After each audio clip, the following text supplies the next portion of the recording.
안녕하세요. 루입니다. 저는 우리 사회가 지금 고통받고 있는 여러 문제점에 대해서 정치, 사회, 경제, 문화, 교육 이런 모든 부분에 대해서 어떻게 하면 좋은 방법이 있을까 생각을 해봤고 영상을 통해서 제가 생각한 내용을 제안해 보도록 하겠습니다. 현재 정부에서는 그 뉴딜 정책이라는 그린 뉴딜과 디지털 뉴딜을 내세워서 이 변화의 시대에 부응하고자 어, 그 여러 방법들을 내놓았죠. 제가 그런 세부 내용을 여기서 전달하려는 건 아니고요. 어, 또 긴급재난지원금을 시작으로 해서 기본소득이라는 게 화두가 되어서 여야를 막론하고 지금 사회 이슈화 되고 있습니다. 근데 제가 보기에는 아직 그 뉴딜 정책이라는 것도 그렇고 기본소득도 그렇고 아직은 우리가 가지고 있는 문제를 해결하기에는 역부족인 것 같아서 좀 더 효과적이고 합리적으로 해결할 수 있는 방법이 무엇인가 그런 생각을 해 보았어요. 그런데 가장 좋은 방법으로 제가 생각한 건 우리나라는 2012년도에 협동조합법이 재정비되고 입법을 통해서 지금은 협동조합이라는 걸 하기가 아주 쉽게 돼 있고 각 지자체마다 지원센터가 설립되어 있어서 협동조합을 하는 사람들이 창업이나 이런 걸 하기 쉽게 지원도 해주고 교육도 하고 있습니다. 근데 아직 국민 대다수는 협동조합이라는 거에 대해서 알고 있지를 못해요. 그리고 얘기만 들어봤지 과연 그 안에서 무엇을 할 수 있을까 이렇게 생각들을 하고 있습니다. 그래서 저는 협동조합에 대해서 오늘 먼저 말씀드릴 거고요. 그러면 협동조합만 가지고 환경 문제나 교육 문제나 경제 문제 이런 걸 다 해결할 수 있을까? 분명히 협동조합만 가지고는 그 또한 한계가 있다고 생각을 해서 우리가 원시 공동체부터 시작한 인류 문명이 어떻게 보면 지금까지 오는 과정에서 너무 자연과 인간의 이 자본주의에 의한 인간의 피폐화 로 인해서 빈부격차는 커지고 사람과 사람의 관계도 너무 어려워졌죠. 부익부 빈익빈. 그리고 지금도 아프리카 쪽에서는 아사하는 사람이 아직도 엄청 많이 생기고 있죠. 유엔 뭐 어디서 나서도 그 문제가 해결되지 않고 있어요. 그래서 우리가 공동체를 다시 살려야 된다. 지금처럼 이 상황으로 계속 간다면 우리 삶이 결코 유지될 수 없다. 저는 이렇게 생각합니다. 그래서 제가 협동조합을 먼저 말씀드리고 공동체는 환경 부분이나 이런 부분을 얘기할 때 하나씩 같이 연계할 수 있는 부분에 대해서 말씀을 드리도록 하겠습니다. 먼저 지금 협동조합은 사회 전반에 걸쳐서 모든 걸 다 협동조합으로 할 수 있습니다. 가령 이런 게 있죠. 정부에서 재정 투자를 하고 뭐 R&D를 뭐 24조를 투자하니 뭐 3차 추경을 해서 기업을 살리니 이러는데 자, 정부에서 지자체에서 고용하고 있는 자, 생각해 보면 어떻게 보면 청소 용역 청소 노동자들, 이런 분들을 지금 뭐 직접 고용한다 해서 뭐 정규직으로 하고 이런 게 조금씩 되고 있죠. 그것도 많이도 안 되고 조금씩 되고 있습니다. 근데 이걸 비정규직에서 정규직으로만 해서 이게 삶이 조금 좋아는 지겠지만, 경제적인 약간의 그 소득이나 이런 건 좋아지겠지만 진정으로 좋아질 수 있는 방법은 없나. 그래서 지금 최근에 뭐 그 아파트 경비원 살해 사건도 있었죠. 자살 사건이죠. 자살 사건인데, 이런 분들도 그 플랫폼 아닌 플랫폼이 있죠. 경비 용역 업체가 따로 있고, 이분들은 거기에 소속이 돼서 또 관리사무소의 지시를 받고, 또 주민들의 민원을 이분들이 해결하고, 그러다 보니까 이분들도 어떻게 하면 거기에서 그 민원이 들어오고 하는 걸 해결하지 못하고 민원이 계속 발생되면 어떻게 보면 고용을 보장받을 수가 없죠. 그러다 보니까 갑과 을의 차이가 확실해지는 겁니다. 그럴수록 이 삶이 없어서 힘든 것도 있는데, 사람이 없어서 당하는 그런 을의 입장에서는 정말 비참하고도 진짜 비참한 거죠. 그걸 누구한테 얘기해서 해결될 수 있는 것도 아니고. 그래서 이런 기본적인 청소 용역 그 노동자나 경비 노동자, 이런 분들이 협동조합으로 한다면 굳이 그 용역 업체가 필요 없죠. 직접 고용하면 되죠. 직접 그 협동조합을 설립해서 관리사무소하고 그 계약을 해서 협동조합으로 들어가면 여러 가지 문제가 해결될 수 있습니다. 비단 그 경비 노동자나 청소 노동자뿐만이 아니에요. 각 지자체에서 고용하고 있는 그 또 다른 청소 용역 업체죠. 음식물부터 쓰레기 수거하는 이런 분들. 그런 분들도 직접 고용하는 데가, 내가 최근에 뭐 어디에서 어느 데서 직접 고용했다는 얘기를 들은 것도 같은데, 제가 확인해 보지는 않았습니다만, 아직 확실치는 않고요. 근데 그런데도 대부분 다 지자체에서 용역 업체를 끼고 이 노동자들을 고용하고 있어요. 그러다 보니까 이 사람들이 용역 업체에서 말 그대로 그 사람들은 사무실에 앉아서 가령 1,000만 원을 월 받으면 뭐 인건비로 한 600~700을 뭐 지출이 된다면, 그냥 그 사람들은 그 했다는 그것만으로 나머지 300~400을 챙기는 거죠. 그러면 이게 협동조합으로 직접 고용이 됐다면 1,000만 원이 직접 이 사람들한테 분배가 되는 겁니다. 그러면 이 협동조합 문제가 단순하게 이렇게 되는, 이런 부분만 개선할 수 있냐? 제조업, 식당, 배달, 모든 택배, 이런 사람들이 다 할 수 있습니다. 정부에서는 그 협동조합에 대해서 관심도 많고, 내년에 세계 협동조합 대회가 우리나라에서 열립니다. 원래 올해 열리기로 되어 있던 게 이 코로나로 인해서 내년으로 연기된 걸로 알고 있는데요. 이 협동조합을 배우면 배울수록 참 할 게 많습니다.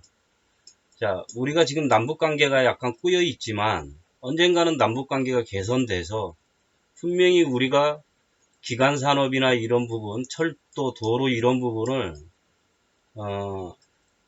남한에서 지원을 해주고, 우리의 기술자도 가고, 북에서도 노동자가 가고, 이런 식으로 북한도 어느 정도 그 개발을 해야 될 텐데, 말 그대로 사회 인프라 구축이죠. 그런데 이런 부분도 뭐 대기업이나 이런 데서 다 맡아가지고 하면, 말 그대로 그 협동조합으로 하는 거하고는 차이가 많이 나겠죠. 협동조합으로 하면 얼마든지 그 모든 걸 정부 지원 하에서 그 조합을 설립하고 인원을 그 뽑아서 그 직접 정부에서 그 인건비를 지원하면 되는 걸 굳이 대기업에서 하면 대기업은 또 어떻게 합니까? 그들이 직접 하는 게 아니죠.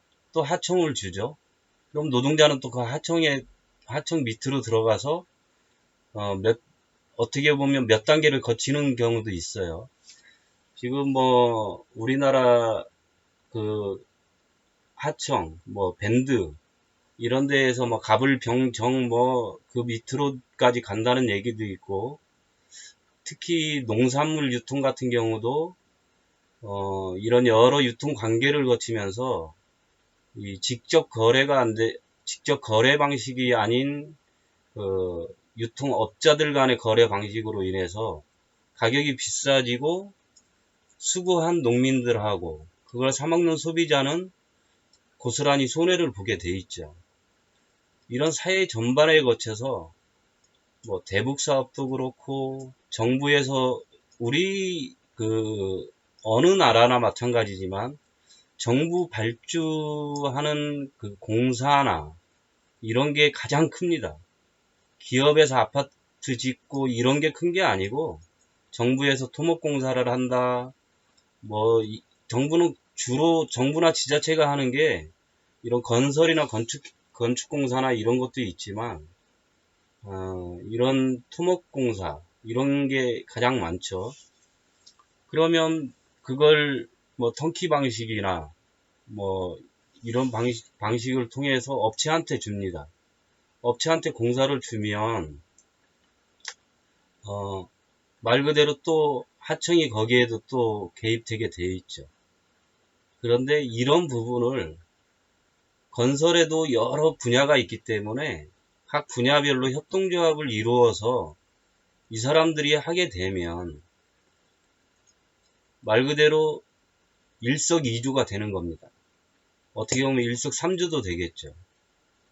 그래서 모든 분야에서 이런 협동조합을 할 수 있는 게 지금은 돼 있습니다.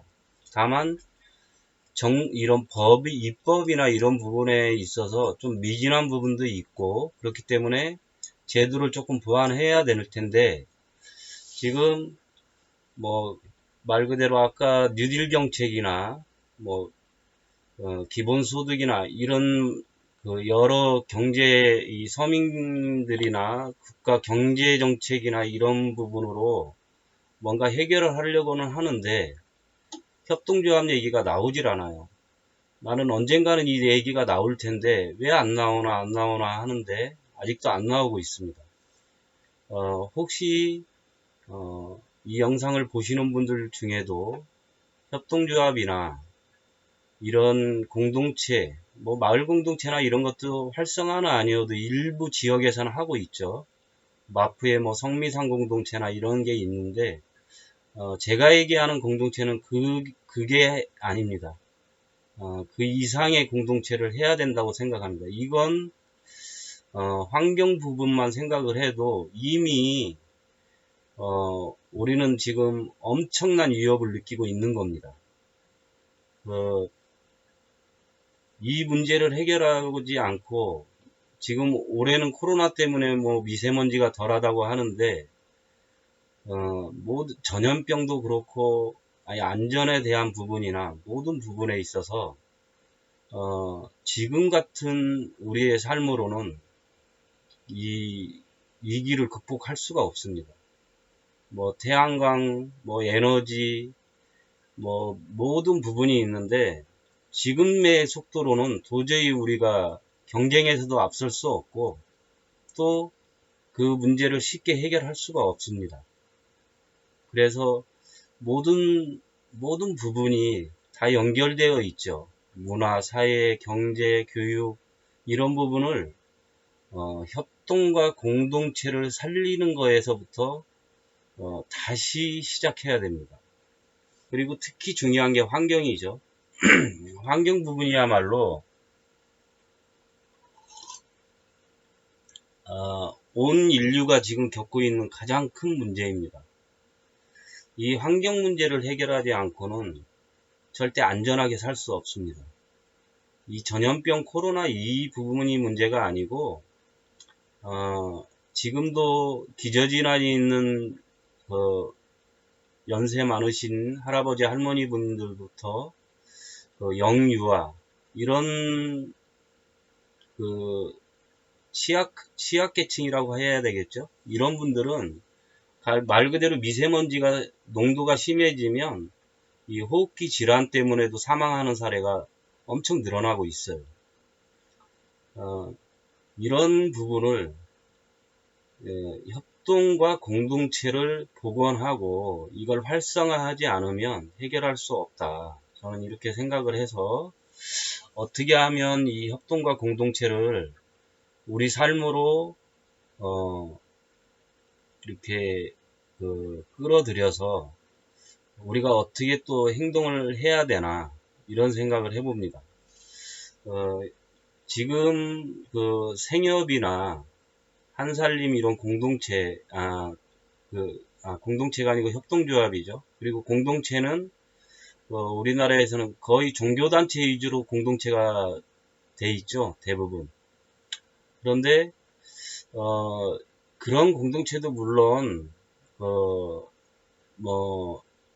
좋지만 예전에 우리가 저 같은 세대는 마을 공동체가 그래도 예전에는 시골에 살았는데 그때는 그래도 옆집에 누가 살고 뭐하고 모든 걸 공유가 됐어요. 근데 지금은 누가 옆집에 살아도 아주 특별한 경우에 이렇게 조금씩의 관계만 있는 거지 많은 관계가 없어요. 특히 나이 드신 분들, 할아버지 할머니 분들은 경로당이나 노인정 이런 데에서 그분들은 이렇게 모여서 얘기할 수 있고 이런 부분들은 있는데 낮에 직장 다니고 학생들은 학교 가고 이러다 보면 옆집에 누가 살고 있는지도 몰라요. 관심도 없고. 그리고 오히려 관심을 가지면 또 그걸 불쾌해야 합니다. 저도 가끔 엘리베이터를 타고 누가 옆에 있으면 안녕하세요? 인사를 해요. 그러면 되게 불쾌해하는 사람들이 있어요. 그 표정에서 보면 그렇죠. 우리가 왜 이렇게 닫힌 사회가 됐나? 물론 여러 이유가 있겠지만 저는 이 자본주의, 이 물질, 이 천민 자본주의가 아주 지금은 끝까지 왔다. 그래서 어쨌든 이 부분을 해결해야 된다. 그렇지 않으면 왜 학생들이 공부 때문에 자살을 하고 여러 이유로 자살하는 인구 많고 이 환경 때문에 고통받는 사람 많고 경제적으로 고통받는 사람이 이렇게도 많은가. 그래서 이 진짜 요람에서 무덤까지 국가가 해주지 못하는 국가의 손이 미치지 못하는 부분은 우리 스스로 해결해 나가야 된다. 그건 협동이고 공동체가 할 수 있다. 그래서 가령 이런 게 있죠. 내가 식당을 하고 싶어요. 식당을 하고 싶어서 식당을 오픈하려고 하는데 혼자는 다 할 수가 없죠. 그러면 지금은 정부에서 5인이 협동조합을 설립하면 정부에서 1억 원을 지원을 해줍니다. 서류도 다 해주고 모든 지원을 다 해줍니다. 근데 협동조합이 잘 안 되는 이유는 어떻게 보면 서로 그 마음 시작할 때 마음은 같아도 막상 이 일을 시작하고 나면 뭐든지 그렇죠. 연애와 결혼 생활이 다른 것처럼 그 약간의 거리가 있을 때에 못 느꼈던 이 근거리에서 보던 것과 직접 같이 겪으면은 사람들이 그 단점을 먼저 보게 되죠. 장점보다는. 그래서 그 협동조합이 그 말 그대로 그 실패하는 이유가 거기에 있어서 아주 많은 요인을 차지하고 있습니다. 그런데 이 협동조합은 기본 단위가 5인으로 제가 알고 있는데 이 5인이 다 마음을 맞출 수는 없지만 우리가 그걸 어떻게 극복하느냐, 교육을 통해서 극복할 수 있습니다. 자, 5명이 각자 생각이 다르고 각자 행동도 모든 게 다 다릅니다. 그런데 마음은 같을 수 있죠. 그 마음을 유지시키는 거는 이 협동조합에 대한 여러 그 교육이 있는데 물론 책을 보고 뭐 가령 지금 스페인 몬드라곤이 뭐 협동조합을 대표하는 기업이나 협동조합이죠. 몬드라곤 협동조합. 그래서 거기 책도 나오죠. 몬드라곤에서 배우기라든지 그런데 거기에 장점이 뭐냐면 여러 가지 중에 몬드라곤은 최저임금하고 최고임금하고 차이가 1.4배로 딱 정해져 있어요. 그러니까 아무리 내가 능력이 뛰어나고 아무리 내가 기술이 좋고 아무리 내가 똑똑하다고 해도 1.4배 이상의 그 임금의 차이를 더 가져갈 수가 없도록 돼 있어요. 그리고 여러분들이 협동조합을 공부를 조금 하면 잘 모르는 분들도 뭔가 협동조합에 관심이 있는 분들은 유튜브 동영상도 있고 서울시 같은 경우는 서울시 협동조합 지원센터나 이런데 문의를 해서 관심이 있는 부분, 내가 어떻게 이 일을 추진해 나갈 것이고 어떤 아이템으로 어떤 걸 해보고 싶다든지 이런 걸 다 이렇게 설명을 들을 수가 있고 지원을 받을 수가 있습니다. 그저 내 혼자만의 생각으로 무슨 다 해결하려고 하면 힘들죠. 그래서 리치몬드의 선구자라고 하나요? 그 협동조합을 처음 했던 분들이 있죠. 그래서 그분들을 선구자라고 하는데 그분들은 노동자였는데 그 밀가루 이런 그 식료품 이것 때문에 협동조합을 처음 만들었던 계기고 몬드라고는 제가 알기로는 신부님이 그 제자들을 그 통해서 협동조합을 처음 만들어서 지금은 260개의 기업과 7만 5천 명의 구성인원이 있는데 해고가 없죠. 첫째는. 그래서 A 업체가 힘들고 만약에 폐업을 하게 되면 전체 협동조합에서 그 사람들을 수용합니다. 그래서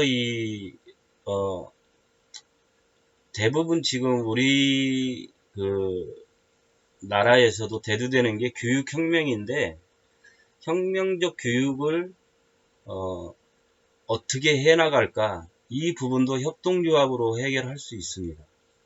의료 민영화다 뭐 우리 사회에서 많이 이슈화되고 대두화됐던 이런 부분도 지금은 보건의료 복지 이런 부분도 협동조합으로 시작한 분들이 이미 있어요. 이미 있는데 아직 활성화 단계도 아니고 제도적으로도 부족한 부분이 많습니다. 그리고 협동조합에서는 금융과 보험은 못하게 되어 있어요. 우리 협동조합은. 근데 몬드라곤 같은 경우는 스페인이기 때문에 그쪽은 금융도 하고 있습니다. 그래서 이런 부분도 우리가 제도적으로 뭔가 개선할 부분은 개선을 해야 됩니다. 최진혁 강사가 서울시 협동조합, 제가 그분 보직은 잘 모르겠는데 최진혁 강사 그분의 동영상을 보면 알 수 있어요. 근데 꼭 그분 거를 먼저 볼 수도 있지만 협동조합 설립에 대한 것부터 여러분들이 유튜브에서부터 한번 주의를 해서 하나하나 이렇게 알아가는 게 지금 시점에서는 중요한 시점이라고 생각을 합니다. 어떻게 보면 철학적 접근일 수도 있겠지만 자, 사람이 태어나서 우리는 태어나서부터 자본주의를 살고 있죠. 내가 원하든 원하지 않든 대한민국에서 태어나서 대한민국인이 되었고 대한민국 체제가 자본주의를 받아들였기 때문에 그 안에서 서로 경쟁하면서 살고 있습니다.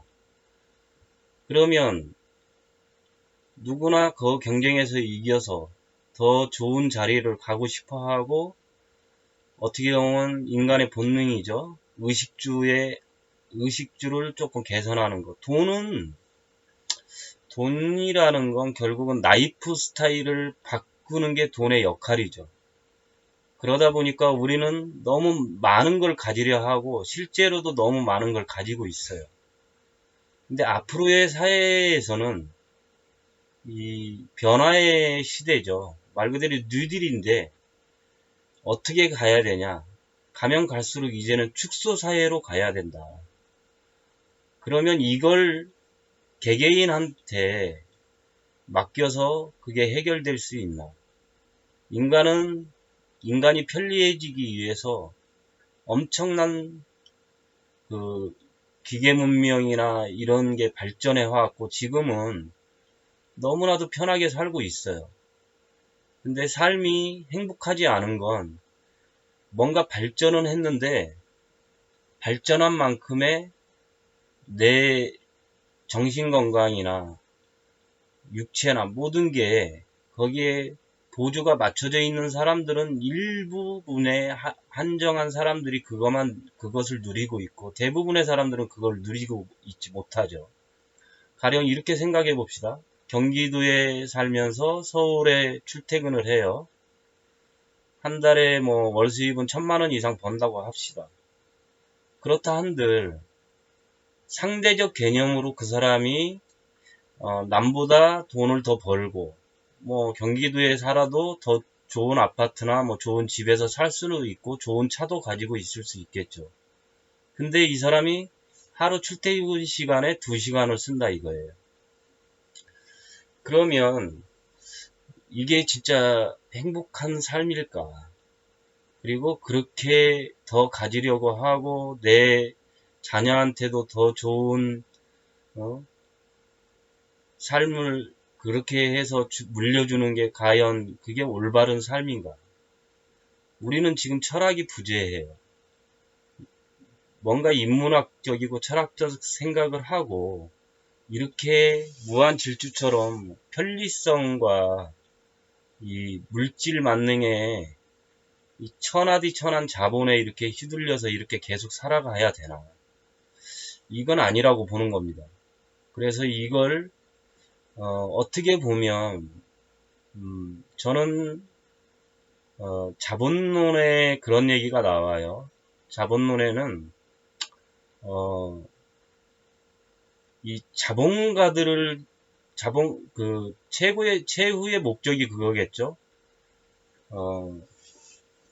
마르크스가 엥겔스하고 공산당 선언에서 말했듯이 엄청난 공산이라는 이 부분이 우리 사회에서는 지금 부정적으로 이렇게 많이 아직도 생각하는 부분들이 많은데, 그리고 마르크스를 별거 아닌 걸로 이렇게 취급하고 뭔가 잘못된 걸로 이렇게 인식하는 부분이 많은데, 결국 이 공산 이 부분은 뭔가를 생산에 기반을 두었기 때문에 조금 지금 현재 상황하고는 조금 맞지 않을 수는 있어도 자본가들도 해방된다는 겁니다.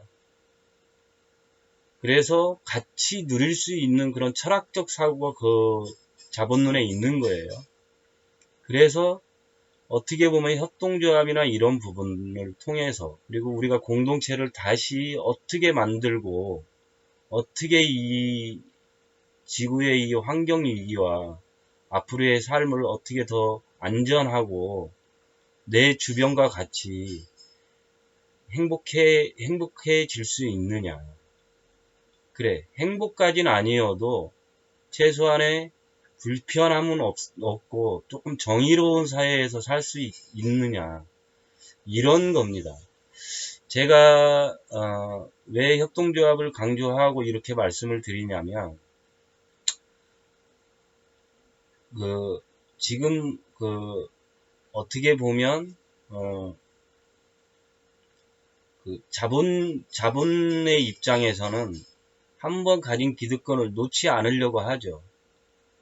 그런데 이걸 놓고 뭔가 지금 우리 삶은 1차원에서 벗어나고 있지 않죠. 아주 본능적인 삶입니다.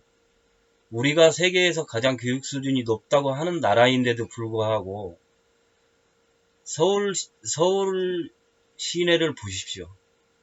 집 밖을 나가서 한번 둘러보면 온통 콘크리트 건축물로, 예전에는 15층, 10층 이랬는데 지금은 몇 층입니까? 저 폭력적인 건물들로 뒤섞여서 그 안에서 바쁘게 살고, 뭐가 그렇게 급한지 빨리빨리 앞으로만 가려고 하고 있어요. 이게 어떻게 삶입니까? 그래서 내가 거기에서 뭔가 운이 있어서, 기회가 있어서 그나마 내가 조금 어느 위치에 가 있으면 행복한 겁니까? 내가 대학 교수고 학자고 그래서 진짜 어느 정도 위치에 올라가 있으면 행복한 겁니까? 본인은 행복하다고 말할 수는 있어요. 본인이 주장은 할 수 있습니다. 그지만 항상 불편하겠죠. 진짜 뭔가를 내가 느끼는 사람이면 어딘가 불편하고 어딘가의 불편함을 해소하려고 얘기를 하죠. 물론 그런 분들이 많이 있죠. 그렇지만 그런 생각도 없는 사람이 아직은 우리 사회의 대다수를 차지하고 있다는 게 큰 문제입니다. 가령 이런 게 있죠. 이번에 민주당을 통한 진보 세력이라고 하는데, 사실 뭐 진보다 보수다, 우리나라에서는 그것도 얘기하기가 참 좀 그렇죠. 우리가 진보라고 얘기하는 가치나 이런 것도 아직은 사회 전반적으로 가지고 있는 그런 관념에서 참 진보라고 얘기하기도 그렇고, 우리가 그걸 뭔가 생각은 있어도 표출할 수 없는 그런 것도 있죠. 동성애를 반대하고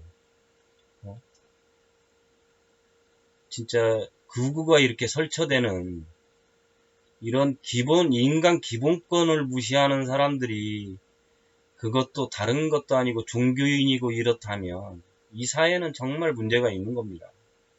그것도 뭔가 걸림망 없이 그게 이런 방송이나 언론에서, 신문, 인터넷 이런 데에 그게 이렇게 보도되고 또 그걸 지지하는 사람이 있고, 이런 세상이 과연 올바른 세상인가?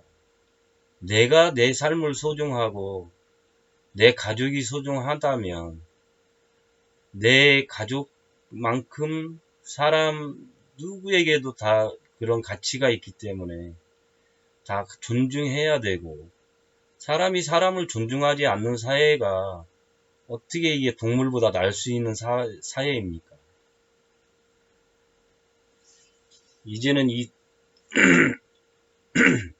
무수부리처럼 이렇게 진짜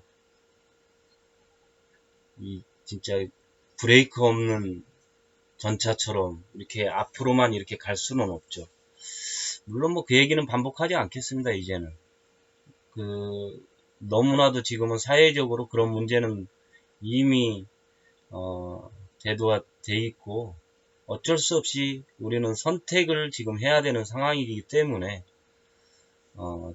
저 같은 제가 생각하기에는 여러 지금 뭐 정책도 있고 여러 뭐 경제학 교수님들 좋은 말씀들을 많이 저도 들어봤어요. 근데 그걸로 과연 해결이 될까? 저는 그렇게 해가지고는 너무 멀다.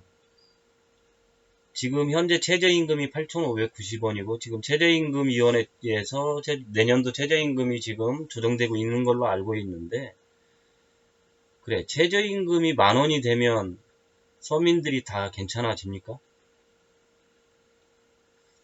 그러면 또 복지정책을 또 어떻게든 복지 예산을 늘리고 복지를 하고 그러면 해결이 됩니까? 물론 어느 정도는 도움을 받고 합니다. 그게 기본적인 일이니까 하는 거죠. 당연합니다.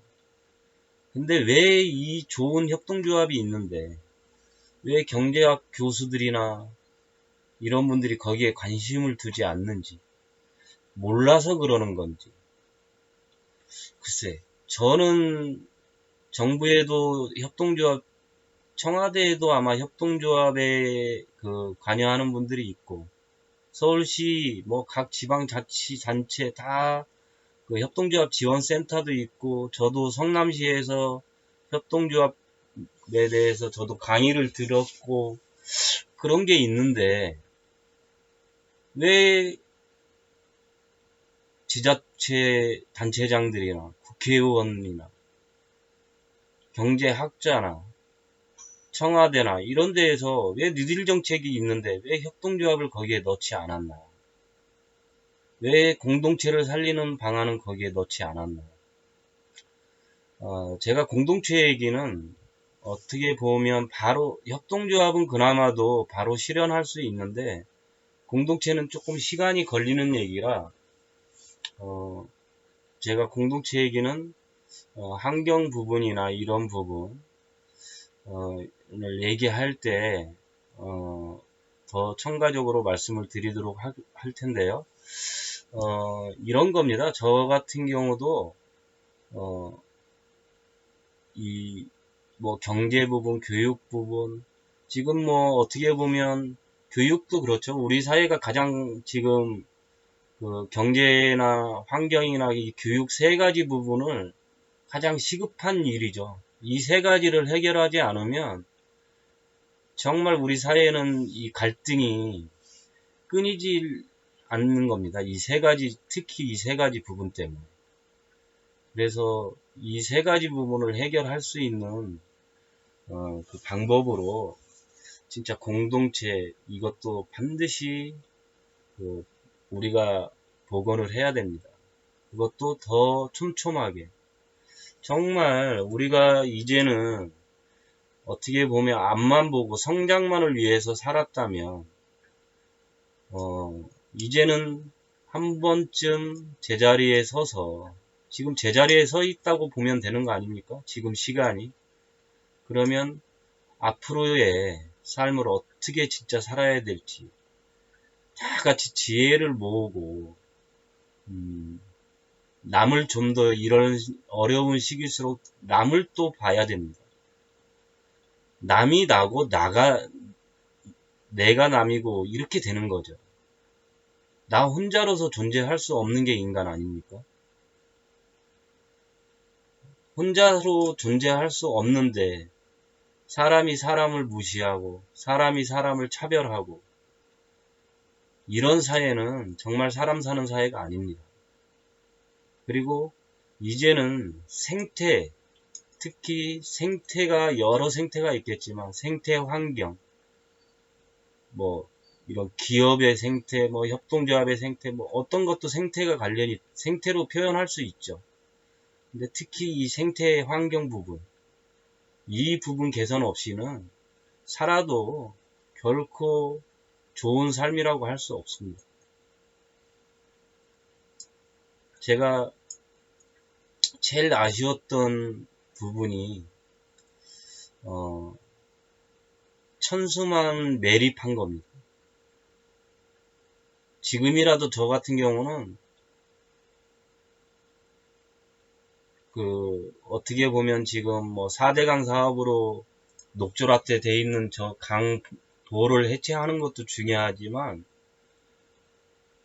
아직도 뭐 저항하는 분들이 많이 있죠. 그런데 거기에 못지않게 천수만 저거 더 저렇게 놔두고 우리가 땅이 없어서 공장 세울 데가 없어서 세계 3대 해안이라는 서해안 갯벌을 그걸 저렇게 폭력적으로 저걸 바다를 매립할 정도로 이렇게 멍청한 사람들이 돼 있습니다. 정말로 안타까운 일이에요. 거기다 뭐 태양광을 설치한다 뭐 별 얘기를 하는데, 자, 우리가 지금 먹거리 자립도가 우리나라처럼 빈약한 나라에서 바다 생태를 저렇게 망가뜨려 놓고 지금 대부분의 인스턴트로 살아가는 사람도 많아요. 이게 진짜 사람 사는 세상입니까? 저거 당장 걷어내야 된다고 저는 생각합니다. 예전에 우리가 줬다 했는데 앞으로 축소사회로 가고 공동체를 활성화하고 우리가 하나하나 꼼꼼하게 개선하고 끊임없이 개선해 나가면 얼마든지 우리가 이 한반도라는 반도 국가이지만 얼마든지 효율적이고 합리적이고 더 넓고 더 쾌적하게 살 수 있습니다. 나라가 작아서가 문제가 아니에요. 작더라도 우리는 자원이 없기 때문에 이 교육 문제도 마찬가지예요. 우리가 뭐 다른데 복지 투자하고 기본적인 건 해야 되겠지만 뭐 기업들 지원하는 R&D에 24조 원 이런 거 투자하고 이런 게 아닙니다. 정말 사람한테 투자해서 교육을 하면 돈을 줄 수 있는 그 정도 나라는 돼야 됩니다. 그걸 뭘로 해결할 수 있나? 있다? 협동조합이죠, 협동조합. 그리고 우리 공동체 복원입니다. 각 분야별로 할 얘기가 엄청 많은데 제가 오늘은 협동조합을 많이 강조하는 걸로 이 영상을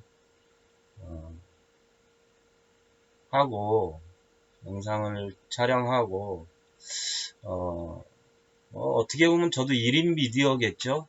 이제 뭐 이 시작이라고 해야 되겠는데 어쨌든 한번 제가 혼자 이것저것 뭐 자료나 이런 걸 되는 대로 정리해서 우리 사회가 가지고 있는 교육 부분, 환경 이런 부분을 하나하나 제안해 보도록 하겠습니다. 어떻게 보면 좀 어설프고 제가 뭐 전문 방송인도 아니고 그렇기 때문에 부족한 점도 많이 있습니다.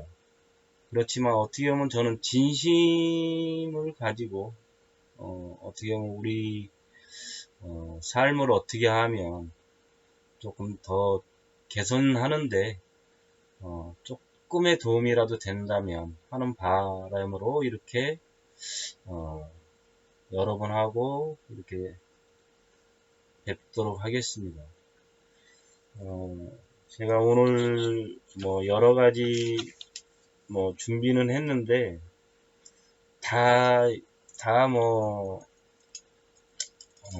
계속 뭐 이 영상을 촬영할 수는 없고 그래서 이제 영상을 마무리하면서, 오늘 영상을 마무리하면서 이 얘기는 하고 싶어요. 지금 세상은 엄청나게 변화하고 있습니다. 단지 기계 문명이나 기술 발전 이게 아니고, 진짜 환경 부분이나 이런 부분은, 그리고 매일매일 이 주변에서 일어나는 자살, 사건, 사고, 학대로 인한 아동 학대, 아동 사망, 정말 진짜 끝에까지 와버린 이 상황에서 이 변화를 우리는 느껴야 됩니다.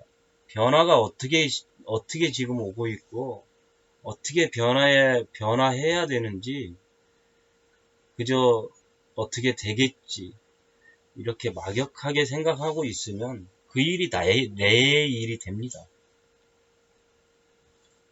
세월호가 그랬고, 조국이 그랬고, 이 정의로운 사회가 되기 위해서는, 그걸 더 앞당기기 위해서는, 그리고 우리가 경제적으로도 또 좀 더 안전한 사회를 위해서도 이 협동조합, 으로 우리가 좀 어려운 부분에 있는 이런 분들이 먼저 그쪽으로 이렇게 전환될 수 있도록, 이렇게 바뀌어 갈 수 있도록, 이런 관심들을 좀 책임질 수 있는 분들, 아니면 뭔가 발언을 할 수 있고, 그걸 뭐 국회의원이나 이런 분들은 뭐 입법적으로 뭔가 개선할 수 있는 부분들이 많으니까, 그리고 지금 그런 협동조합에서는 연합회이기도 하고 있고, 그렇고 또 세계 협동조합 대회가 내년에 열리고, 저는 협동조합 뭐 어디에 해당해 있고 현재 그런 상황이 아닙니다. 뭐 서울시에서 뭐 어디 협동조합에 있는 사람인가? 뭐 이렇게 생각할 수도 있겠지만 그런 사람은 아니고, 저는 그냥 일반인입니다. 일반인이고, 어깨너머로 이렇게 보고 듣고 한 걸로 여러분한테 말씀드리는 거고요. 협동조합도 지금 해야 될 부분이 엄청 많아요. 근데, 개선은 일단 차지하고라도, 지금 협동조합을 내가 좋은 아이템이 있어서, 뭐 식당을 하고 싶다. 난 돈이 없다. 기술은 있다. 내 옆에 이런 친구도 있다. 뭐 이런 사람들이 좀 모여서 그런 걸 하고, 그래서 내가 주인이 되고, 5명 모두가 주인이 되는 거죠. 그래서 자기 역할을 돌아가면서도 하고, 이런 여러 가지 아주 좋은 게 많습니다, 협동조합. 그래서 일단 오늘은 이 협동조합에 대해서 이렇게 말씀을 드려봤습니다. 조금 뭐 중구난방이죠. 뭐 아무래도 그럴 수밖에 없을 거예요. 제가 방송을 전문인이 아니기 때문에. 그렇다고 뭐 전문인이 아니라고 그래서 여러분들한테 뭐 모든 걸 뭐 다 잘 봐달라 이렇게는 얘기하지 않겠습니다. 그냥 보이는 대로 보시면 됩니다. 욕해도 되고 뭐 해도 되고, 그렇지만 확실한 비전을 가지고 우리가 뭔가 동기부여를 할 수 있는 게 있다. 그러면 한번 우리가 힘을 모아서 한번 실행을 해보자. 이걸 실행해서 하나하나 만들어 간다면 정말 못할 게 없다. 진짜 협동조합이 몬드라곤이 75,000의 그 협동조합원이 있는데, 저는 대한민국에서는 5년이면 그 정도 협동조합 5개 만들 수도 있다고 저는 생각합니다. 아니 5개 아니라 지자체별로 각 도별로 하나씩 만들 수 있다, 그렇게 생각을 합니다. 어쨌든 방송 이렇게 청취해 주시고 시청해 주신 분들 고맙고요. 다음 영상으로 또 찾아뵙도록 하겠습니다. 고맙습니다.